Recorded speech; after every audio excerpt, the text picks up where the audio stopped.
My son stopped me at the door as I carried a gift for his fiancée. "Mom, don't come. She says you're not good enough for her family." I smiled and watched him leave. 10 minutes later, I quietly returned. Outside my living room, I heard his fiancée laugh. "Once she signs the papers, we'll never have to be embarrassed by her again." That was when I realized they weren't just hiding me, they were planning to erase me forever. Take a breath with me before we begin. Before the story continues, drop a quick comment. Have you ever had to protect yourself from someone you trusted? Yes or no? Your perspective might be exactly what someone else needs today. Some details have been reimagined for storytelling and reflection. The lesson behind it is what I hope stays with you. I stood in my own hallway at 68 years old, listening to my son discuss where to put me after I signed the papers. The voice drifting through the living room door belonged to Brent, my 39-year-old son and interim CEO of Whitmore Medical. He thought I had walked back to the kitchen. He was wrong. But I should start 2 hours earlier, when the morning still felt normal. I had spent most of Saturday wrapping a gift in lavender paper, Ilara's favorite color, according to Brent, white ribbon. Precise corners, the kind of care you put into something when you want a person to know they matter. The gift was a silk scarf from a boutique in downtown Chicago, understated, but expensive, the sort of thing I hoped would tell my future daughter-in-law that I had good taste, even if I didn't live the way she probably expected. I had never met Ilara Caldwell. Brent had been engaged for 3 months, and every time I suggested lunch or coffee, he found a reason to postpone. "She's busy with work," he would say, or "let's wait until after the holidays." But this morning, I had decided to stop waiting. I was 68, not dead, and I wanted to meet the woman my son was going to marry. I was reaching for my car keys when Brent walked through the kitchen door. He stood in the doorway, holding his phone like it was evidence, his expression shifting the moment he saw the wrapped box on the counter. "Mom, you can't just show up," he said. "Her family, they're not like us." I set the keys down slowly. "I only wanted to—" "She doesn't want to meet you yet. I'll let you know when the time is right." The words landed with a particular weight I didn't understand then. Not anger, not embarrassment, something colder. "I just thought—" "I know what you thought, but trust me on this, okay? It's better if we wait." He kissed the top of my head on his way past, the gesture so automatic it felt rehearsed.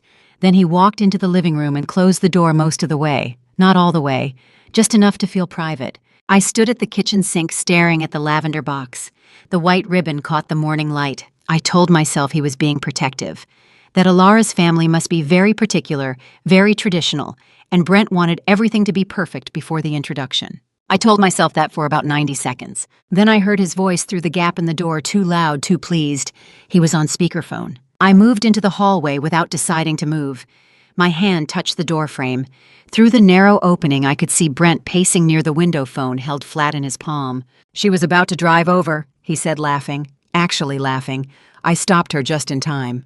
Ilara Caldwell's voice drifted through the speakerphone, polished and precise, the voice of a woman who had practiced saying cruel things kindly. "I'm not having a woman dressed like that at our wedding, Brent." My hand tightened on the doorframe. "I know," Brent said. "Don't worry, once she signs, we'll handle it. There are places for this kind of situation." "Good. I don't need her embarrassing us in front of my father." At 68, you learn that the particular silence before someone lies to you sounds different than the silence before they tell the truth. The silence before a lie is tight, held in place by effort. The silence before the truth is easy, like breathing.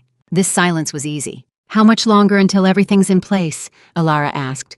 2, maybe 3 weeks. My lawyer's finishing the paperwork. She'll sign without reading it, she always does.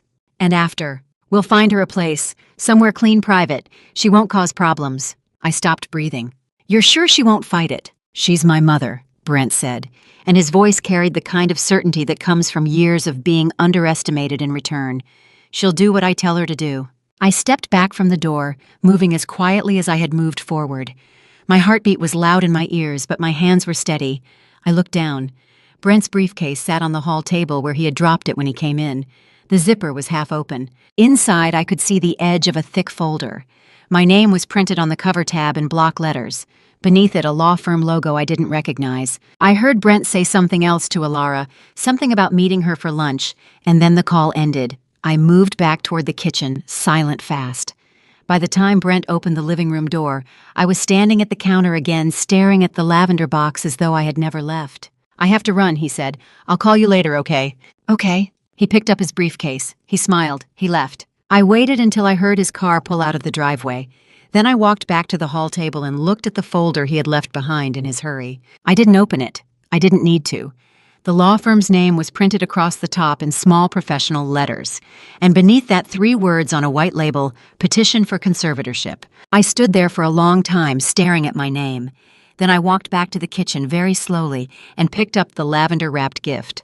I set it down on the counter very softly, as if I were setting down a piece of myself. Then I sat down at my kitchen table and began to think. The question wasn't whether my son intended to erase me. The question was how long he had been planning it. 2 days after I found the folder, I sat in my study with the law firm's name pulled up on my computer screen. Not Lyle Garrett, our family attorney for 40 years. This was a downtown Chicago firm I had never heard of. Their website was sleek and professional. Practice areas listed in clean columns.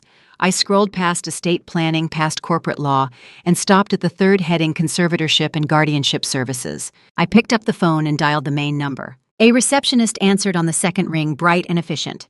I told her I was calling on behalf of my mother, that I had concerns about her ability to manage her affairs, that I wanted to understand the process. Most petitions take 3 to 6 months to properly document, she said.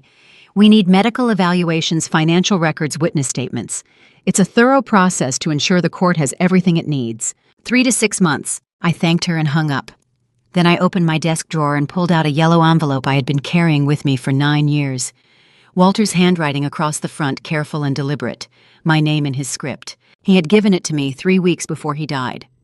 Open this only when you truly need to, he had said. I held it for a long moment, feeling the weight of paper and ink. Then I set it back in the drawer and locked it. Not yet, I whispered. If Brent needed 3 to 6 months to build his case, and the folder was already prepared, then he had started this in August. Maybe earlier. The folder had looked thick, organized. This wasn't impulse. This was architecture. 1 week later, I sat in the glass conference room at Whitmore Medical Headquarters, looking out over the operations floor, where 200 employees moved through their shifts, unaware that their futures were being sold out from under them. Briar Sterling sat across from me. She was 42, with short dark hair and the kind of steady composure that came from 20 years of working her way up from our warehouse to chief operating officer. She had bypassed Brent entirely to request this meeting, and the moment she closed the door, I understood why. She slid 3 printed pages across the table. Wire transfers, she said quietly. 3 of them over the past 60 days. Total of $340,000 routed to an LLC I've never seen in our books before. I looked at the highlighted lines, the amounts, the dates, the recipient name, meaningless and corporate. Does Brent know you're showing me this? No. He ordered me 2 weeks ago to stop reporting directly to the board. Everything filters through him now. Why are you telling me? Briar met my eyes. Because he told me you weren't managing details anymore, that you were having difficulty. But you founded this company, you built it with your husband, and I've worked here long enough to know the difference between someone who's struggling and someone who's being erased. I looked back down at the pages. $340,000, pulled from operational accounts in increments small enough not to trigger automatic audits, but large enough to matter. I could lose my job for showing you this, Mrs. Whitmore. No, I said, you won't lose your job. I didn't tell her the rest. That 200 employees worked below that glass window, unaware their futures were being sold to an unknown LLC for $340,000. That her job and theirs depended on what I did next. I folded the pages and put them in my purse. Thank you, Briar. She nodded once. We didn't shake hands. We didn't need to. Days later, I found the medical file. Brent had left his briefcase in my hallway again, the zipper not quite closed. I had stopped feeling guilty about looking inside. Guilt was a luxury I could no longer afford. The file was photocopied, professionally bound. My name at the top. Beneath it, a psychiatric evaluation dated 2 months prior. I read the diagnosis: early-stage cognitive decline, progressive memory loss, impaired judgment. I had never been to the clinic listed on the letterhead. I had never met the doctor whose signature appeared at the bottom of page 3. I stood there in my hallway holding a piece of paper that said I was losing my mind, written by a person I had never met, filed at a facility I had never visited. I walked to my bedroom and sat down on the edge of the bed. My nightstand held a glass of water, a book I was reading, and a small orange pill bottle. The label read, Heart Health Supplement. Brent had started bringing them to me 6 weeks ago, 1 bottle each week. The doctor recommended these, he had said. They'll help with circulation. I picked up the bottle, turned it over in my hands. The label looked new, crisp at the edges. I peeled back one corner. Underneath in smaller print, a different label, a prescription label. The medication name was one I didn't recognize, so I looked it up on my phone. Sedative, moderate to strong, common side effects, drowsiness, confusion, memory impairment. I sat there for a very long time holding the bottle. Outside my window, the November night had settled in, quiet and cold. I thought about Walter. I thought about the letter in my desk drawer still sealed. I thought about Brent, my son, who had spent 3 months building a legal case to have me declared incompetent while systematically drugging me to create the symptoms that would prove it. And I made the first decision of my plan. Starting tomorrow, I would begin to forget. The next morning, I forgot Attorney Garrett's name for the first time in 40 years. I stood at the stove, scrambling eggs in the copper pan Walter had given me on our 30th anniversary, and when Brent asked whether I had heard back from the estate attorney, I let my hand pause over the burner. The attorney. I kept my voice light, uncertain. Which attorney, sweetheart? Brent looked up from his coffee. Something flickered behind his eyes. Not concern, but attention. The way a researcher watches a specimen. Lyle Garrett, he said slowly. The man who's been handling Dad's estate for 3 years. I frowned at the eggs as if they might contain the answer I had misplaced. Of course, Mr. Garrett. I thought you meant someone else. I turned back to him with what I hoped looked like confusion smoothed over. What were you asking about him? Whether he called about the board meeting. The board meeting. I nodded, sliding eggs onto his plate. That's next Thursday, isn't it? It's today, Mom, in 3 hours. I let my face fall into just the right shape of embarrassment. Today? I don't know where my head is lately. Brent's expression didn't change, but his hand moved to his phone. His thumbs moved across the screen while he watched me serve breakfast. When he set the phone down, the corner of his mouth had lifted into something too small to call a smile. I ate my eggs and asked him about the weather. 20 minutes later, as I cleared the plates, I said, "What time did you say that board meeting was?" Brent looked at me for 3 full seconds before answering. 10 o'clock, Mom. That's right, 10 o'clock. I rinsed a dish that was already clean. Will Mr. Garrett be there? Yes. Good. He's always been so helpful with the estate. I dried my hands on a towel. What was his first name again? It's terrible. I've known him for decades, and suddenly I can't remember. Brent picked up his phone again. This time he didn't try to hide what he was doing. He typed while looking directly at me, and when he was finished, that almost smile returned. Lyle, he said. His name is Lyle. Forgetting is a performance, but so is remembering. I had been performing daughter-in-law anticipation for months, while my son performed concerned caretaker. I spent the afternoon in my room playing the role of a woman who needed an afternoon nap. But when the house went dark and Brent's bedroom door closed at 11:15, I was already awake, already dressed, already pulling up the browser I kept hidden behind a folder of Walter's old medical journals. Alara Caldwell had been easy to find a week ago. Alara Caldwell's finances had been harder, but not impossible. I started with property records.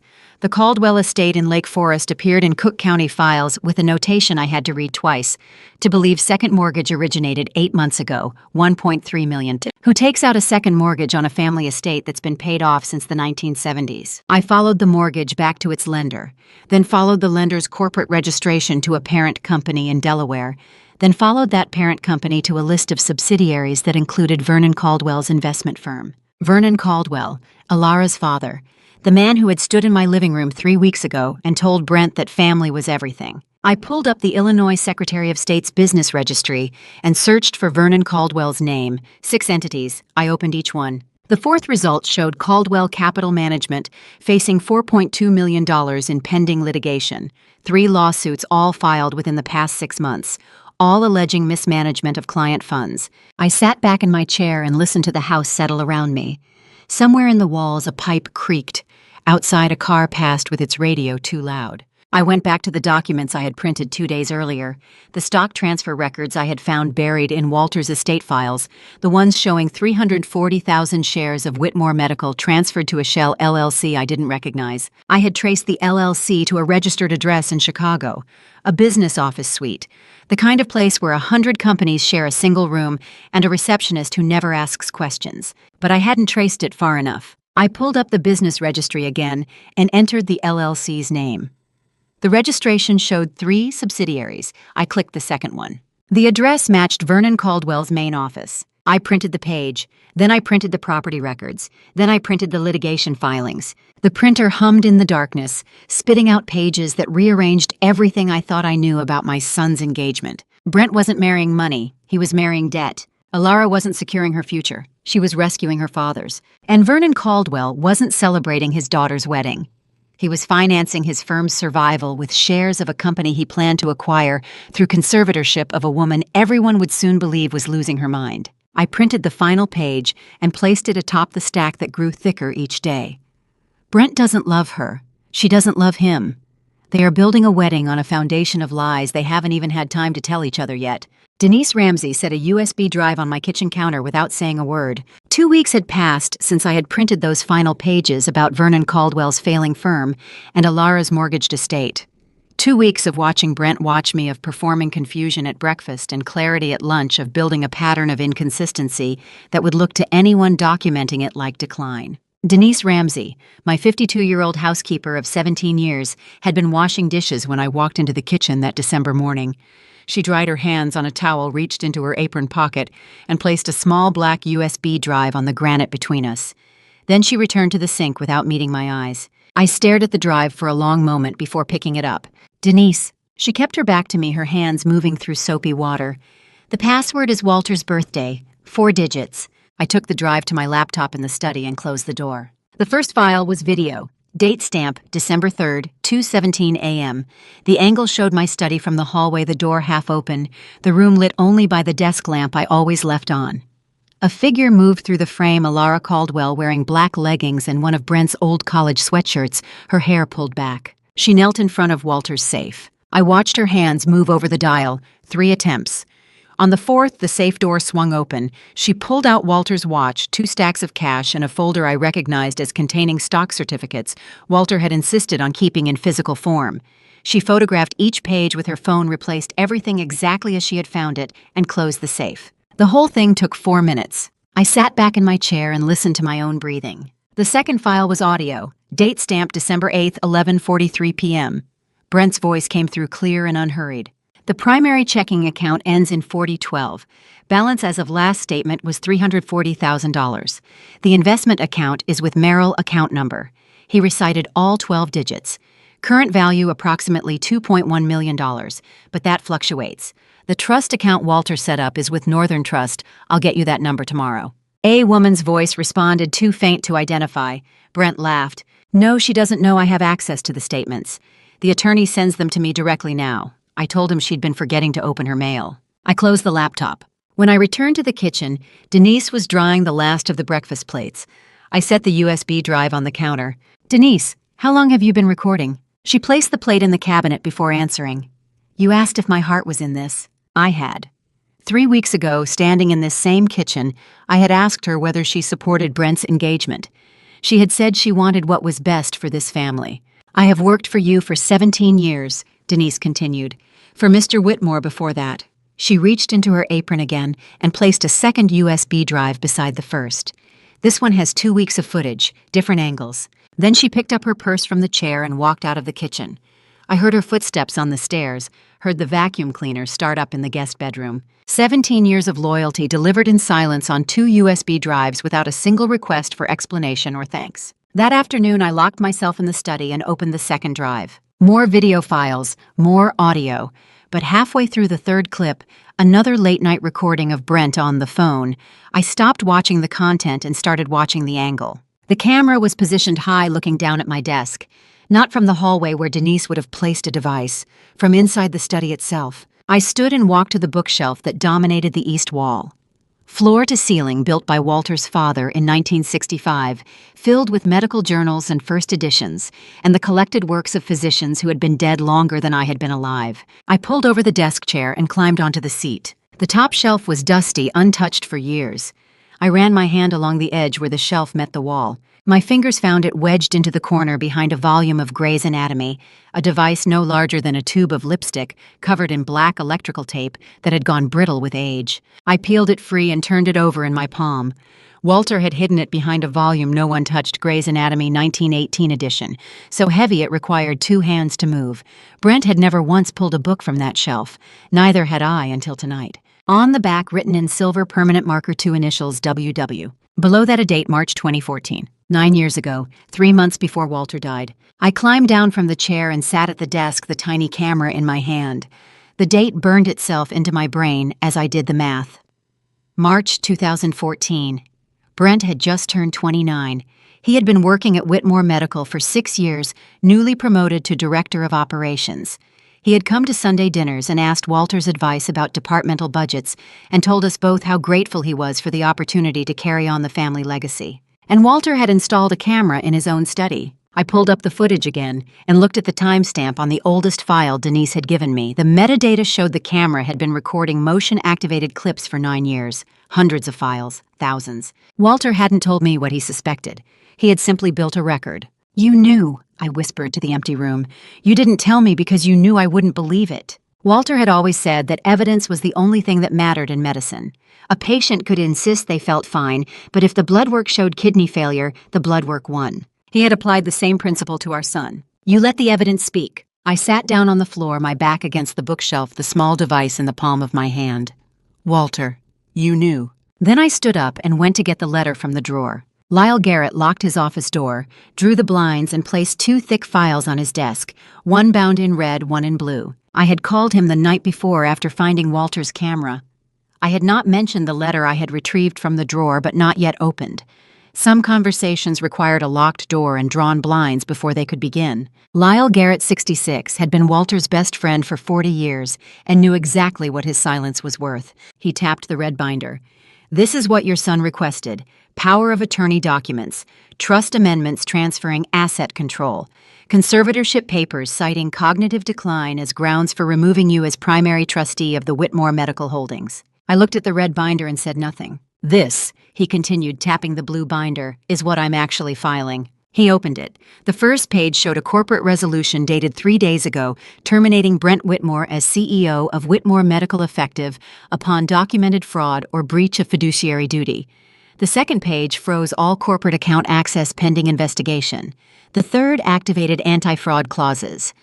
Walter had buried in the trust 20 years ago clauses that stripped inheritance rights from any beneficiary who attempted to remove the trustee through false medical claims. "How long have you known?" I asked. Lyle leaned back in his chair. The leather creaked. Outside traffic moved along Church Street, muffled through the heavy blinds. "Walter called me 3 weeks before he passed," he said. "He said, if there ever comes a day Lorraine needs you because of Brent, you know what to do." I felt something tighten in my chest. "He told you to prepare for this. He told me to watch and to be ready." Lyle folded his hands on the desk. "When Brent came to me 6 weeks ago asking about conservatorship options, I knew the day had come. And you took his money." "I took his retainer, $20,000 to draft documents that will never see the inside of a courtroom." Lyle's expression didn't change.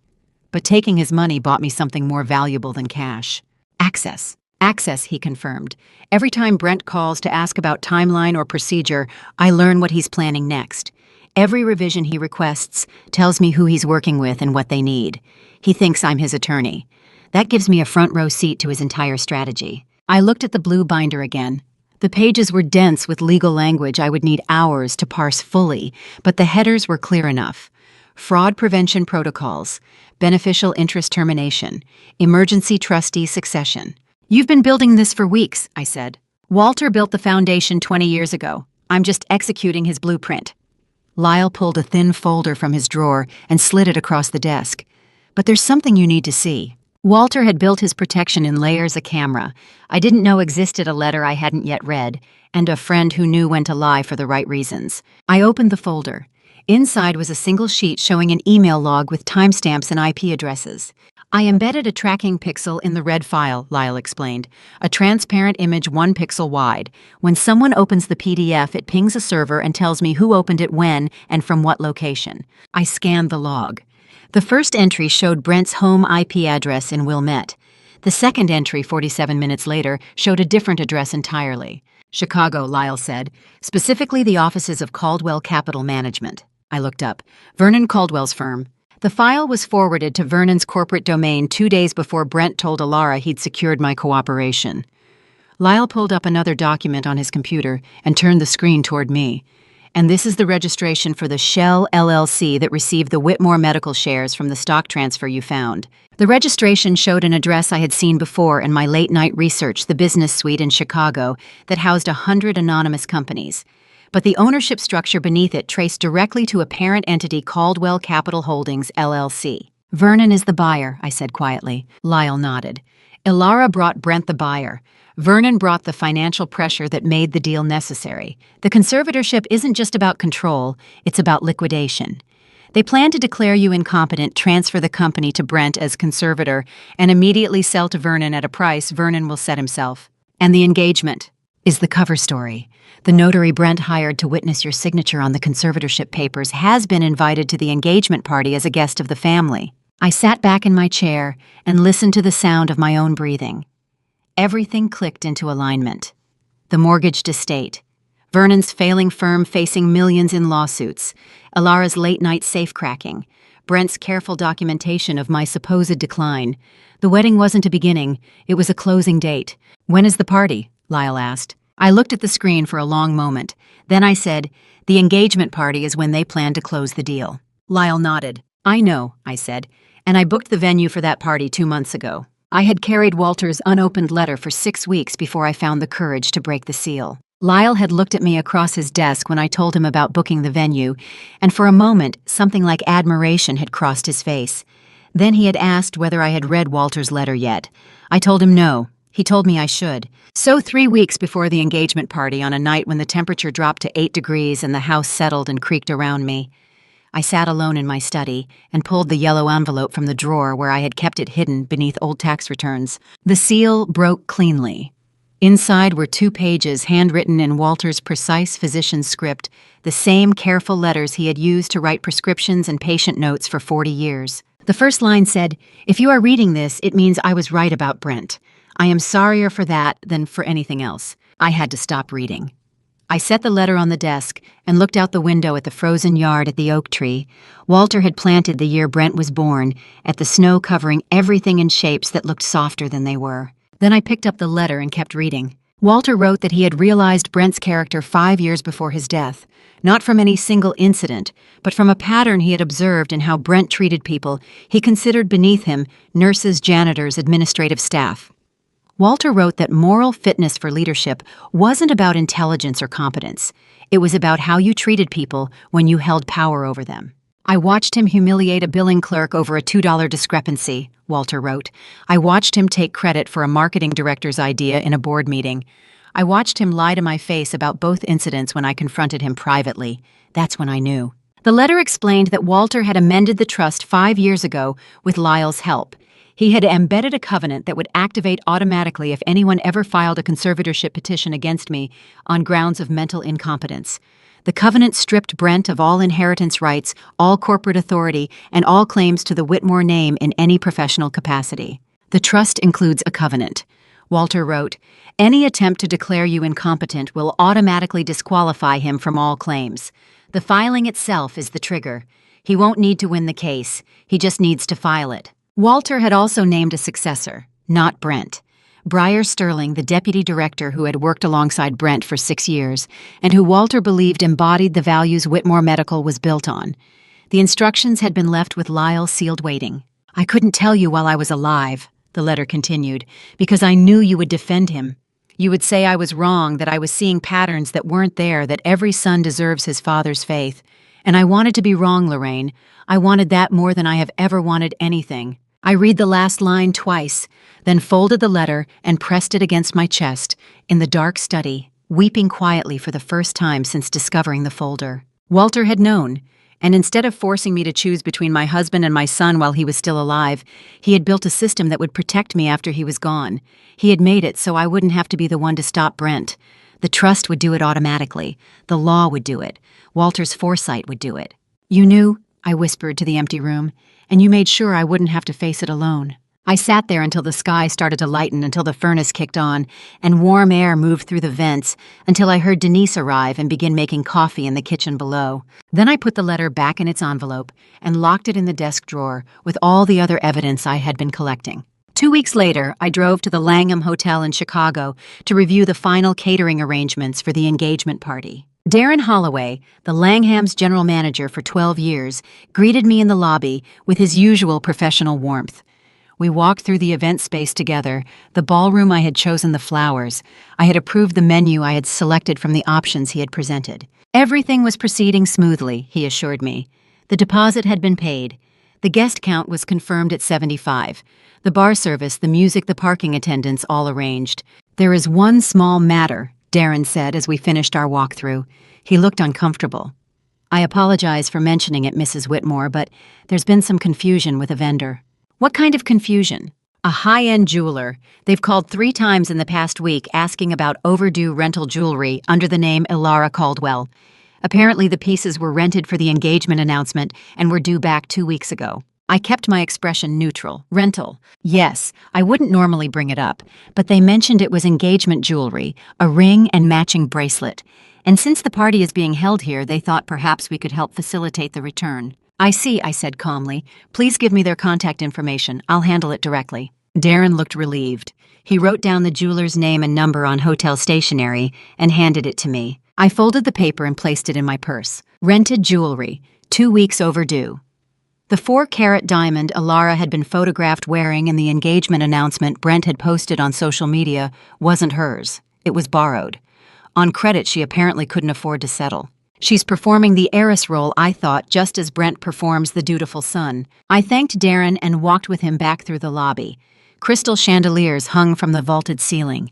Red carpet stretched across marble floors. Round tables were being set up for an event later that week, each one draped in white linen. Ilara had booked this entire hall without knowing whose hall she was booking. She had chosen the flowers, approved the menu, confirmed the guest count, all inside a building that had carried my name on the deed for 10 years. Ilara Caldwell placed her phone face down on the white tablecloth 3 times during our 40-minute lunch. 1 week before the engagement party, Brent arranged this meeting to introduce me to his fiancée for the first and only time before the celebration. We met at a steakhouse in River North. Ilara arrived 5 minutes late wearing cream cashmere and pearls that might have been real. The rented engagement ring caught the light as she extended her hand. "Mom," Brent said, standing, "this is Ilara. Ilara, my mother." "It's wonderful to finally meet you, Mrs. Whitmore," Ilara said warmly. "Brent speaks of you constantly." I smiled and shook her hand. Her grip was firm, her eye contact steady. She had been trained well in the performance of confidence. We ordered. Ilara chose salmon, then changed to the less expensive chicken. When her phone buzzed during appetizers, she glanced at the screen, then placed it face down beside her water glass. 10 minutes later, it buzzed again. Same routine, screen check, face down placement. Brent talked about party preparations, the guest list, the menu. Ilara nodded and added small details that suggested intimacy. How Brent liked his coffee, which tie he had chosen the song they planned for their first dance. But her phone kept buzzing. Each time before she looked, her eyes would flick to Brent's face to see if he was watching. The 3rd time she excused herself. "Work call, just 2 minutes." She walked toward the restroom hallway, phone already at her ear.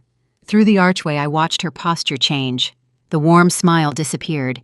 Her free hand moved with sharp gestures that suggested conflict. When she returned, her expression had been carefully reset, but something in her eyes had hardened. "Everything all right?" Brent asked. "Fine, just the estate attorney. Paperwork from my father's firm." I watched her settle back into her chair, watched her reach for her wine glass with a hand that wasn't quite steady. She's gathering evidence, I thought. Not for the wedding, for the exit. Ilara wasn't planning to marry Brent. She was planning to survive him. Every face-down phone placement was a boundary.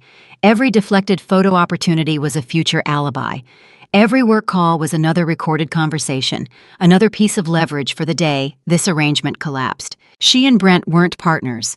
They were 2 people using each other, each convinced they were smarter, each secretly preparing for betrayal. I finished my lunch and told them both how happy I was for their future together. 5 days before the party, I met Lyle at his office. Briar Sterling joined via conference line from Whitmore Medical Headquarters. Lyle had assembled everything into a 3rd binder, this one black. Inside were Briar's internal audit reports documenting embezzlement across 14 months, Denise's surveillance footage with timestamps, the digital tracking logs showing Vernon Caldwell's early access to the conservatorship documents, and a formal criminal complaint detailing elder financial abuse, corporate fraud, and conspiracy. "Everything is ready," Lyle said. "The blue file is airtight." Briar's voice came through the speaker. "The audit trail is documented across 14 months. Every transfer, every authorization code, every falsified report. When this goes to the state attorney, they'll have everything they need." Lyle slid a signature page across the desk. The complaint was already prepared, waiting only for my authorization to file. I read it carefully. The language was precise, clinical, devastating. It named Brent Ilara and Vernon Caldwell. It detailed the conservatorship scheme, the shell company, the planned asset liquidation. I signed it with a steady hand. "One more thing," I said. "The party I need Brent to believe he is winning up until the exact moment I sign." Lyle nodded. "You want him confident?" "I want him certain. I want him to walk into that ballroom thinking he has already won, thinking the signature is a formality, thinking his mother is exactly as confused as he has been telling everyone." "We can do that," Breyer said through the speaker. "Before I show you what I prepared to face them, are you still with me?" Comment: A, if you think I should confront them publicly at the party, or B, if I should handle this privately, add one brief reason why. Quick note, the next part includes some recreated details for storytelling impact, but the lesson behind it is what matters most. The evening before the party, I sat in my bedroom at the vanity Walter had given me on our 20th anniversary. I was still wearing my gardening clothes, the faded jeans and loose cotton shirt Brent had photographed 3 weeks earlier, to show Ilara, "This is my mother, you can see the decline." I walked to the wardrobe. In the back, behind everyday dresses and comfortable sweaters, hung a garment bag I hadn't opened in 10 years. I unzipped it slowly. The dress was black, elegantly simple, tailored to perfection. I had worn it once the night Walter and I opened the Langham Hotel together, cutting the ribbon, while photographers documented the newest addition to our investment portfolio. Walter had told me that night that elegance wasn't about the room. It was about knowing exactly where you stood and refusing to apologize for it. I lifted the dress from the bag and hung it on the wardrobe door. Tomorrow I would walk into a room that had always been mine and let my son believe he was taking everything I had. The best card you can hold is the one your opponent thinks is still in the deck. I sat back down at the vanity and looked at my reflection. 68 years old, widow, mother, target, trap. Tomorrow Brent would bring his notary and his false documents and his fiancée who was secretly recording him. Vernon Caldwell would attend as father of the bride, believing he was hours away from acquiring a medical device company at a fraction of its value. 75 guests would celebrate an engagement that was actually a closing date for fraud. And I would arrive in the dress I had worn the night I became part owner of the venue, carrying the blue file Lyle had prepared ready to sign the one document Brent hadn't expected. I closed my eyes. Tomorrow I will walk into a room I own in the dress I first wore beside Walter, and I will sign the paper my son thinks will end my freedom. I fell asleep immediately. Security stopped me at the entrance to my own hotel. I had slept soundly the night before, dreamlessly, and woken at 6 to dress with care. The black dress fit exactly as it had 10 years ago. I pinned my hair back the way Walter had always preferred, simple, elegant, refusing apology. I drove myself to Chicago, parked 3 blocks away, and walked to the Langham Hotel alone. The party had begun at 7. I arrived at 7:30. Keith Brennan, the security guard posted at the hotel entrance, raised his hand politely to stop me before I reached the glass doors. "Ma'am, I'm sorry, this is a private event. Are you on the guest list?" I looked past him into the lobby. Through the archway to the main ballroom, I could see guests in evening wear champagne glasses, catching chandelier light white flowers arranged in tall crystal vases. Music played, something classical, something safe. "I'm not on the guest list," I said. Keith shifted uncomfortably. "Then I'm afraid I can't—" "Keith!" Darren Holloway's voice cut through from behind the security desk. He crossed the lobby in 4 quick steps, his face carefully neutral, but his eyes wide with recognition. "Mrs. Whitmore," he said, bowing slightly, "it is an honor to welcome you. Please, this way." Keith stepped aside immediately, his expression shifting from duty to confusion. Darren gestured toward the ballroom entrance with the kind of deference reserved for dignitaries and owners. Because I was the owner. I walked into the lobby. My heels made no sound on the marble floor. Walter and I had chosen together from a quarry in Vermont. The chandeliers overhead, imported from Prague, installed the week before the grand opening, cast the same warm light they had cast the night we cut the ribbon. I paused at the entrance to the ballroom. 75 guests filled the room, round tables draped in ivory linen, a string quartet in the corner, a bar along the far wall staffed by 3 bartenders in black vests. At the center table, Brent stood beside Ilara, one hand resting on her shoulder, as he spoke to a cluster of business associates I recognized from Whitmore Medical Board meetings. Ilara saw me first. She was mid-laugh when her eyes landed on me across the room. The laugh froze. Her hand tightened around her champagne flute. She leaned toward Brent and whispered something. Brent turned. For 3 seconds, he didn't move. Then his expression smoothed into the practiced warmth he used for difficult clients. He crossed the room quickly, Alara a half step behind. "Mom," he said, taking my hands in his. "I'm so glad you came. I wasn't sure with everything. I didn't want to overwhelm you." "I'm here," I said simply. Alara smiled, but her eyes were calculating. "Mrs. Whitmore, you look absolutely stunning. That dress is exquisite." "Thank you, Alara." Brent glanced toward the side hallway that led to the hotel's private conference rooms. "Actually, Mom, before you join the party, there's one small piece of business. Just a signature. Lyle said it would only take a moment." The distance between us was 30 steps and 20 years of him believing I was too soft to see what he had become. "Of course," I said. Alara touched my elbow, gently guiding me away from the crowd. We walked down the corridor to a small private room with soft lighting and a round table set for 6. 3 people were already inside. Vernon Caldwell, 61, introduced himself as Brent's business associate with the rapid precision of a man who needed this conversation over quickly. He wore an expensive suit that didn't quite hide the tension in his shoulders, the kind of tension that came from owing money you couldn't pay. "Mrs. Whitmore," he said, shaking my hand briefly. "I'm Vernon Caldwell, Brent's business associate. This is simply a formality for tax purposes, year-end administrative details." Simone Fletcher, the notary public, sat at the far end of the table with her stamp already prepared. She nodded at me professionally, her hands folded over a leather portfolio. Brent closed the door behind us. The room suddenly felt smaller. He placed a red binder on the table in front of the empty chair clearly meant for me. The same red binder Lyle had shown me weeks ago. The fake documents, the ones Brent thought were real, the ones he had paid $20,000 to commission. "Just a temporary administrative transfer, Mom," Brent said, his voice gentle, patronizing. "Because of the health concerns. It protects you from any liability while we handle the more complex financial decisions. You understand?" I sat down slowly. He flipped to the final page. A signature line waited blank with my name typed beneath it. Beside it, tonight's date. He slid a pen across the table toward me. Vernon leaned forward slightly. "This allows Brent to act on your behalf in corporate matters, temporarily, while you focus on your health and well-being." "It's what Dad would have wanted," Brent added quietly, "protecting the family legacy." I picked up the pen. The weight was familiar, a Mont Blanc, the same brand Walter had used for 40 years. Brent had always copied the details without understanding what they meant. I read the document, every word. The conservatorship petition disguised as estate planning, the transfer of corporate authority disguised as tax efficiency, the dissolution of my autonomy disguised as family protection. Simone Fletcher cleared her throat softly.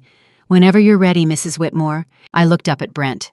I was watching me with an expression I had seen before on his face at 8 years old, when he convinced his teacher I had forgotten to sign his report card at 16, when he told me the dent in the car had been there already at 25, when he assured Walter that the billing discrepancy was an accounting error. Certainty, not arrogance, just the quiet confidence of someone who had never been caught. I took the pen. I looked at my son one last time, not searching for anything, just recording the expression on his face, the look of a man who was certain he had won. Then I signed, not the conservatorship petition. Brent believed he had placed in front of me, but the activation document Lyle and I had substituted the night before, the one Walter's trust had been waiting 9 years to receive. Brent raised his glass before 75 witnesses and announced that Whitmore Medical was entering a new chapter. Simone Fletcher had notarized my signature, collected her fee, and packed her stamp into a leather case. Vernon Caldwell had shaken Brent's hand with visible relief. Alara had kissed my cheek and told me how brave I was. The 3 of them had left me in the small private room while they returned to the celebration, confident the final signature had transferred everything. I waited 30 seconds, then followed them into the ballroom. Brent stood at the center of the room, now microphone in hand, Alara beside him in a champagne-colored gown that probably cost more than she could afford. The string quartet had stopped playing. Guests turned their attention toward the happy couple. "I want to thank you all for being here tonight," Brent said, his voice warm and steady. "This celebration means the world to Alara and me. But before we continue, I want to take a moment to acknowledge something important." He looked directly at me across the room. I sat at a table near the entrance, hands folded in my lap, watching. "Tonight is about family," Brent continued, "and I'm grateful my mother and I have reached an understanding about Whitmore Medical's future. She has been the heart of this company since my father passed, and her wisdom continues to guide us, even as we transition into new leadership structures that will allow her to focus on her health and well-being." Several guests nodded sympathetically. A few glanced in my direction with expressions of gentle concern. Brent raised his glass higher.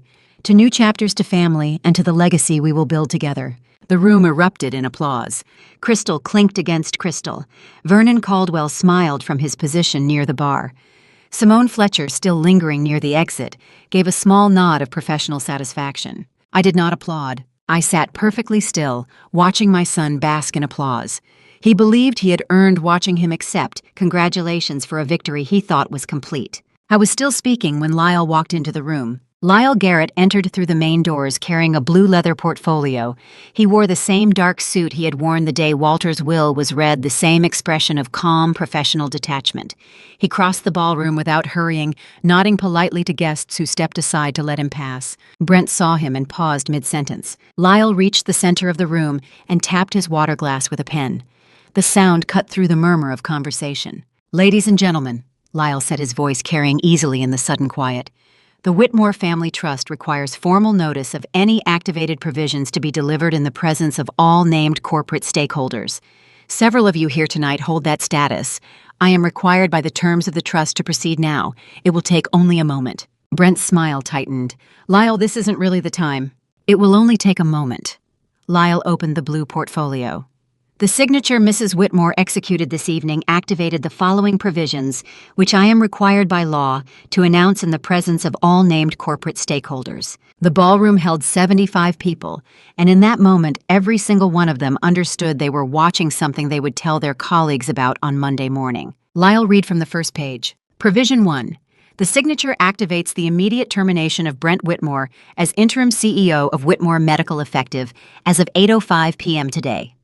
Authority reverts to the primary trustee and board of directors. Brent went very still. Lyle turned to the second page. Provision 2. All corporate accounts with access credentials linked to Brent Whitmore are frozen under civil injunction pending audit. Freeze becomes effective within 24 hours. Ilara's hand tightened on her champagne flute. Lyle continued to the third page. Provision 3. An independent forensic audit has been commissioned to investigate the transfer of company shares valued at $340,000 to a shell corporation controlled by Vernon Caldwell.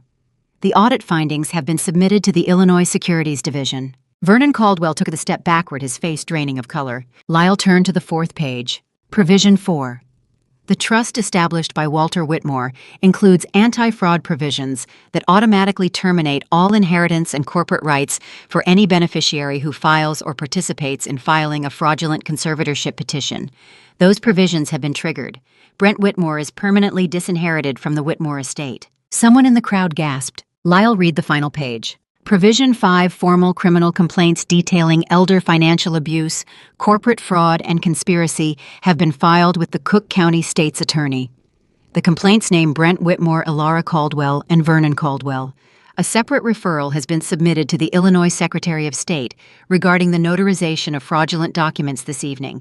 Filing became effective at 800 hours this morning. Lyle closed the portfolio. The ballroom was dead silent for several seconds. Then Brent turned to me. "Mom."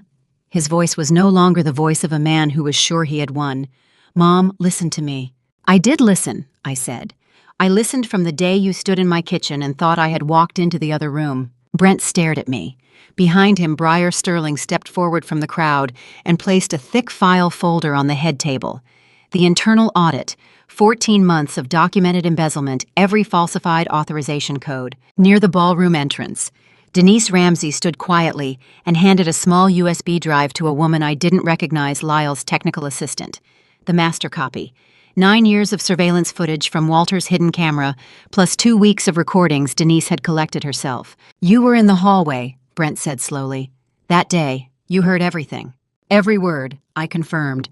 "You thought I had forgotten where I was. You thought I was confused, but I was standing 3 feet away listening to you tell your fiancé how you planned to have me declared incompetent." Ilara's face had gone pale.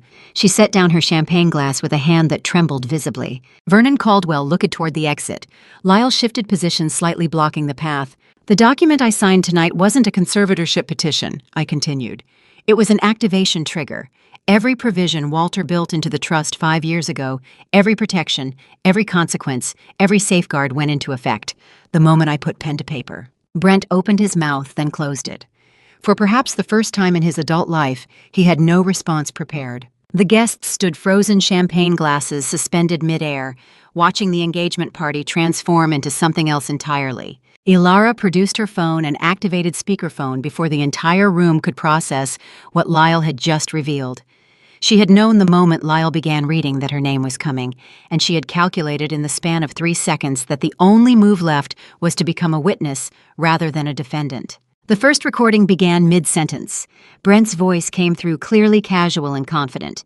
Already confirmed with the attorney that the conservatorship petition will be filed the day after the party. She'll sign thinking it's estate paperwork. By the time anyone realizes what happened, the corporate transfer will be complete. A woman's voice responded too faint to identify. Then Brent again. The primary checking account, the Merrill investment account, the Northern Trust account. She doesn't know I have access to any of them. Once the petition is approved, I'll have full access as conservator. Ilara stopped the recording and looked at the crowd with an expression of wounded betrayal. I was an innocent party, she said quietly. Drawn into a scheme I didn't understand until it was too late. I've been documenting everything for weeks, trying to find a way to protect Mrs. Whitmore without— You approached me 6 months ago. Brent cut in, his voice sharp and cold. At the Metropolitan Club, you introduced yourself as Vernon Caldwell's daughter and said your father had identified a mutually beneficial opportunity involving Whitmore Medical. Ilara's expression flickered. Your father's investment firm is insolvent. Brent continued, turning to address the guests directly. Caldwell Capital Management is facing over $4 million in lawsuits for mismanagement. The jewelry Ilara is wearing tonight, the engagement ring, the bracelet, the earrings, all rented from a Chicago jeweler, and now 2 weeks overdue for return. She didn't approach me for love. She approached me with a buyer. Vernon Caldwell moved toward the ballroom exit. Lyle stepped smoothly into his path. Mr. Caldwell, Lyle said, producing a folded document from his jacket pocket. You're named in a regulatory inquiry filed with the Illinois Securities Division. I suggest you remain available for questioning. Vernon stopped. His face had gone gray. Ilara turned on her father. You told me this was legitimate. You told me it was a standard corporate acquisition. It was supposed to be, Vernon said tightly. Before your fiancé decided to embezzle company shares and sell them to a shell corporation. I don't even control anymore because the creditors seized. He stopped himself, but too late. The room had heard enough. I watched the three of them dismantle each other in real time. Brent exposing Ilara's calculated approach. Ilara exposing Brent's explicit planning. Vernon exposing his own desperation and the fraudulent structure they had built together. They had walked into this ballroom as conspirators. Now they stood as strangers, each one throwing the others under the bus to save themselves. I didn't need to say anything more. That was what Brent failed to understand about me and about his father. The most patient person in the room isn't the weakest.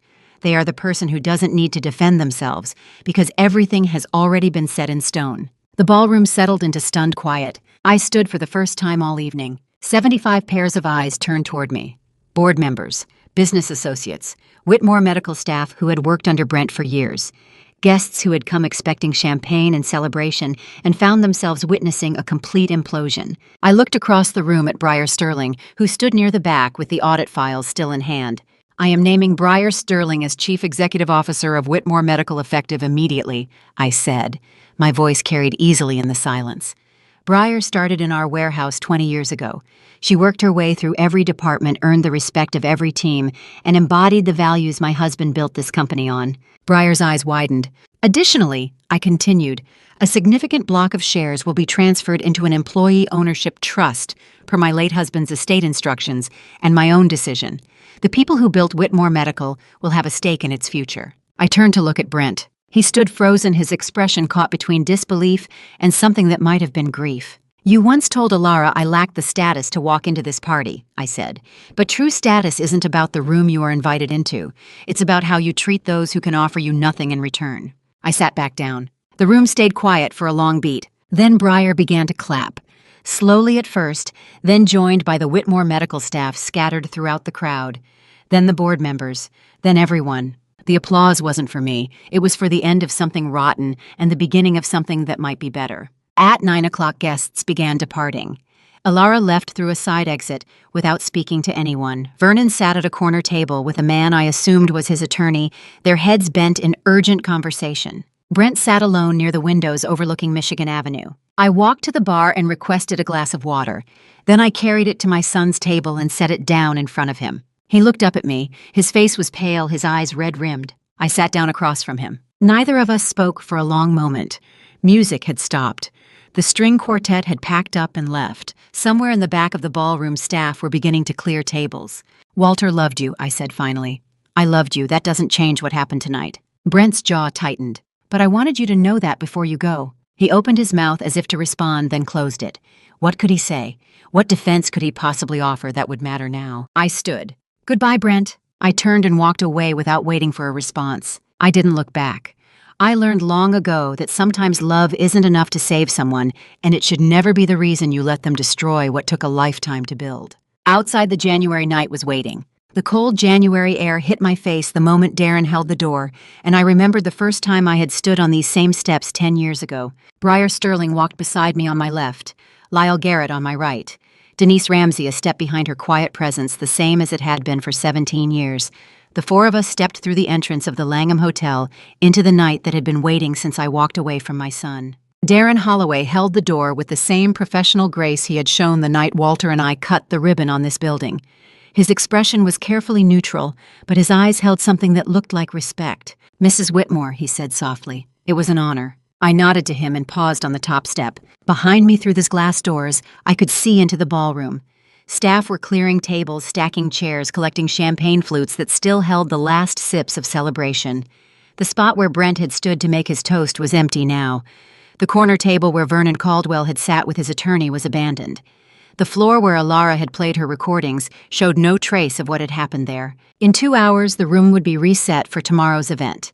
A corporate luncheon maybe, or a wedding. The chandeliers would shine on different faces. The tables would hold different conversations. The Langham would continue indifferent to the lives that had imploded within its walls tonight. That was what Walter had understood about buildings, about businesses, about legacies. They were only as meaningful as the character of the people who moved through them. I turned back to the three people waiting for me. Briar stood with her hands clasped in front of her, still holding the audit files she had carried into the ballroom. She had started in the Whitmore Medical Warehouse 20 years ago, loading boxes and checking inventory. She had worked every weekend for 3 years to put herself through night school. She had earned every promotion through competence and integrity, never once asking for special treatment or shortcuts. Walter had seen that in her. He had named her in his letter as the person fit to lead when the time came. Lyle adjusted his coat collar against the cold. He had been Walter's friend for 40 years, had stood beside him at weddings and funerals, had drafted the estate plan that protected me even after Walter was gone. He had taken Brent's money and used it to buy me time and information. He had built the trap in silence exactly as Walter had asked him to. Denise stood with the same quiet dignity she brought to everything. For 17 years she had cleaned my home, prepared my meals, and asked for nothing but fair pay and basic respect. When I needed evidence, she had provided it without drama or demands.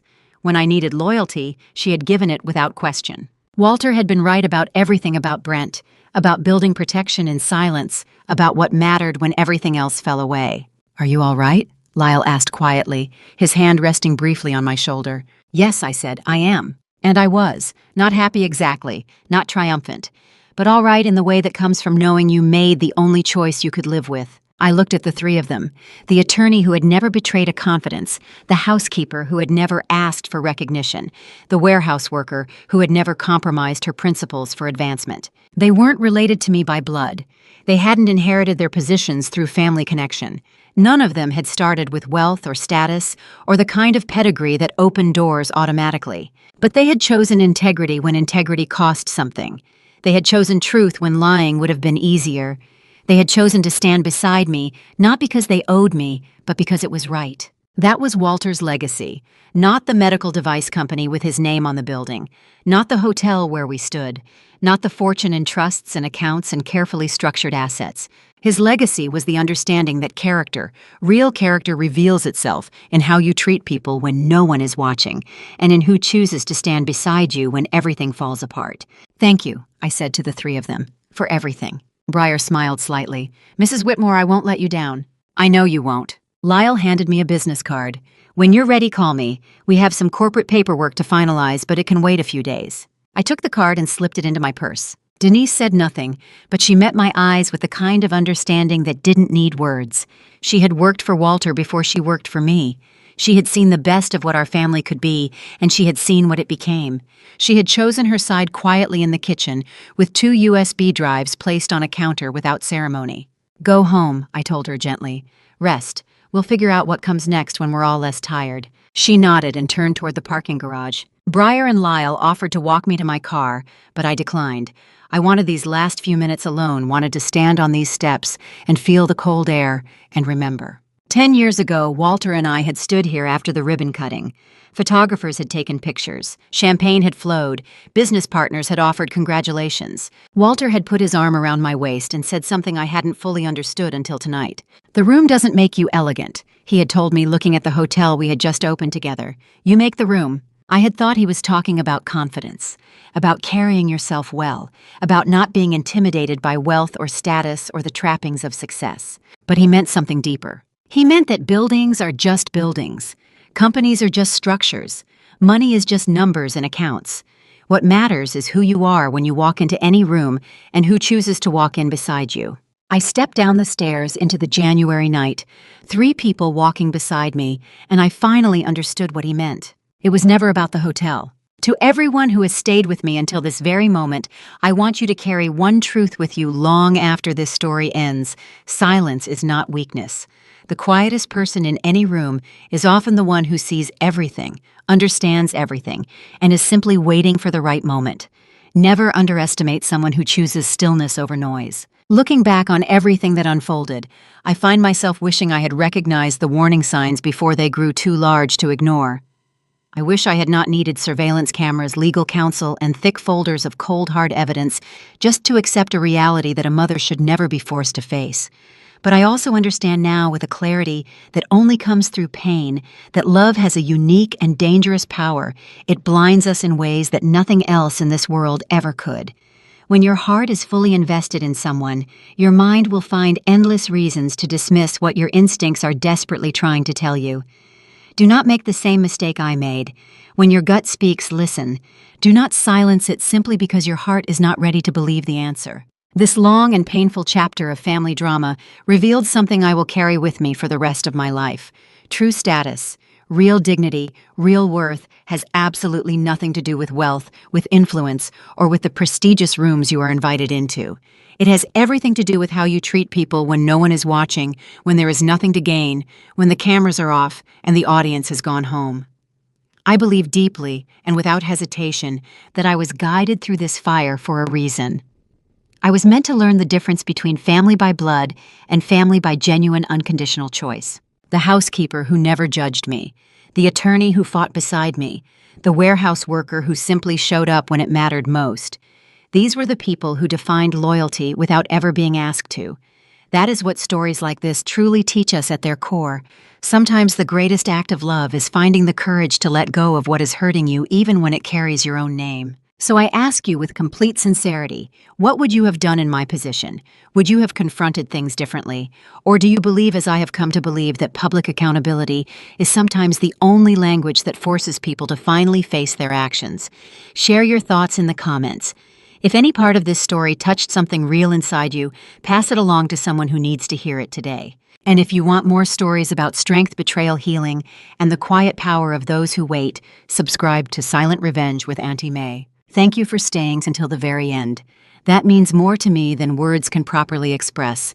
One final note: while this story contains fictionalized elements crafted for reflection and narrative, every message within it about trust, about betrayal, about the extraordinary strength required to protect your own peace is absolutely real.